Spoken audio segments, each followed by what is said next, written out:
Okay, how are we doing today? This is The Flesh Pots of Egypt, Chapter X. I'm reading this interesting book.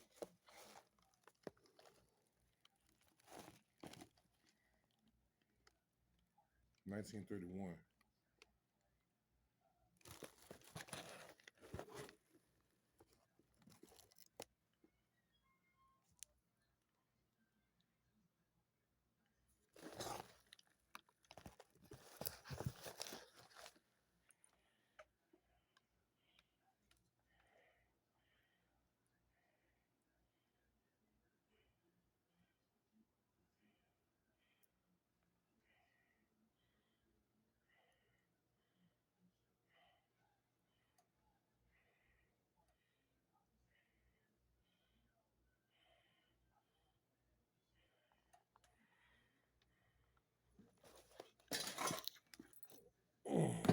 My left hand was so weak. I mean, my left side weak. I'm sorry, forgive me.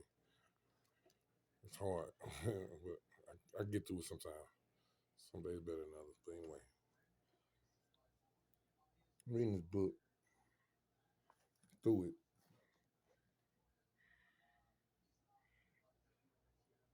Very interesting. Somebody threw it in the trash, man. I know who threw it in the trash, but I ain't gonna say nothing about it. I guess they didn't find it in the string, or maybe it was a gift. Cause some people give me gifts like that because they've read through it. And a lot of people give you gifts in certain ways. Sometimes people leave gifts for you. But they say back in the days when the old trading routes, it was people that maintained a thing. They maintained it because it was that was always done because they had people coming back and forth to get this certain material that was made or a certain thing that was made, and they leave it in a certain spot, and then they leave something there with so when they come and retrieve it.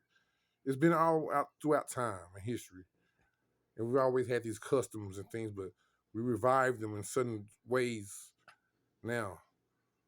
Because we're going back to our indigenous ways as one, even though people want to say it's a specific hue of skin, but that's what humans are. They are Pacific hue. That's their spaceship. Okay, and since we talk about the hue of skin and these things where people are saying who they are, and we keep on saying, well, no, they're not taking your place. These were the people that were set in place to keep a message.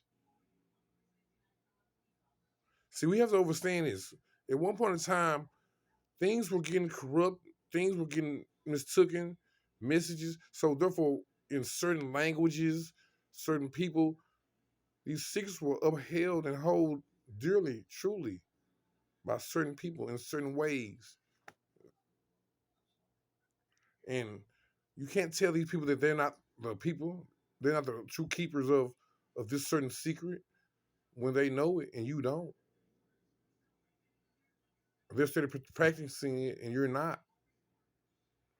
So either you're going to take your high horse and be who you're supposed to be, or you're going to be black, white, and all these things and all these other things and African and slave and slave ship and whatever, or you're going to be the one with the energy of the knowledge that flowed through the world. We were one combined because it's in my DNA. I am a chosen light. And I feel there are many chosen lights, but a lot of people deny their light. And they are spectacles of whatever exists into what they were traditionalized in. Everywhere is some kind of setup of tradition, ways of thought. Mm-hmm. We don't want to talk about that right now. We ain't gonna talk about that right now. Ways of thought. Let's see what the ring says.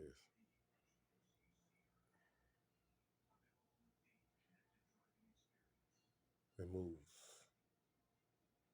Where does it stop?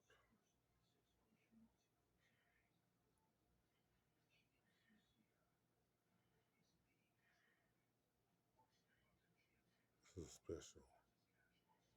Where does it stop?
Say, oh, he got on fake jewelry and he dang. What is fake? What is a diamond? What is a jewel? What is a gem? What is a glass? What is stone? What is earth? What is the minerals? What are you? Someone paying that much attention to you have gave you acknowledgement. If anyone says it, anything about you, they have acknowledged you. So you have been acknowledged. Thank you for the hate. Because if someone hated on you, they acknowledged you. And if it is the top, all the way to the bottom, that means that now you know that if someone hated you, you're in war or conflict with them, or you're in agreement with them. Freedom is freedom. What we talk about every day. But anyway, here goes this topic.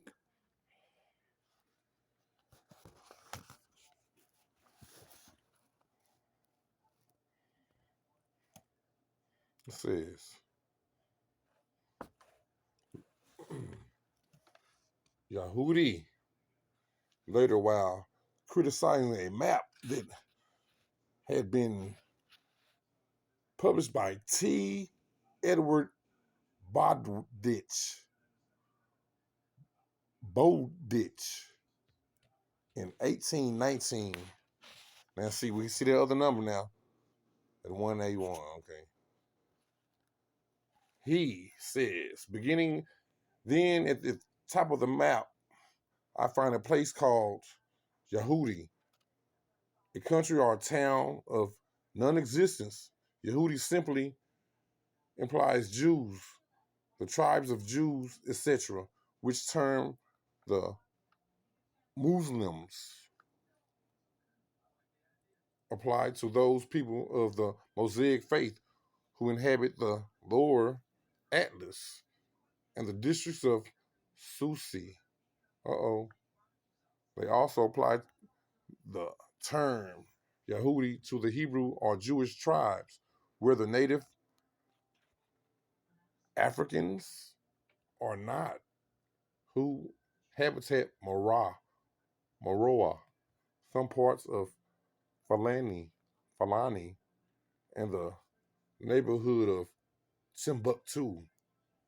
Of these people, I imagine the author of the information spoke when he endeavored to make Mr. Bowditch comprehend the import of the word Yehudi as a nation or a tribe. They cannot be inserted with propriety in any map, for they exist even in a more deplorable state of servitude and humiliation in those districts than in the empire of Morocco. Wow. What does it say? Wow. The empire, wow. Okay.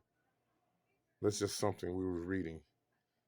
In passing, it should be remarked that whenever it is at all possible, Dupuis takes exception to the statements of the Bowditch and aligns himself against his predecessor's view. It should also be remembered that Dupuis is drawing his information from the most part from the Moors, while Bowditch records the traditions of the Ashanti themselves. In the present instance, however, Bowditch would appear to have the better claim for credibility, as only 6 years after the publication of Dupuis' criticism it along the Niger and entered in their journal under the date of Wednesday, July 7, 1830, Yahora Sai is a large, flourishing, and united kingdom. It is bounded on the cast by Hayusasa, on the west by Borgo, on the north by Cubby, and on the south, the west by Borgo, on the north by Cubby, and on the south by the kingdom of Nahufi, the position indicated by the travelers on the map will place it on the Niger River, about midway between the present Busa and Gamba in northern Nigeria. Uh-oh, Sudanese Jews.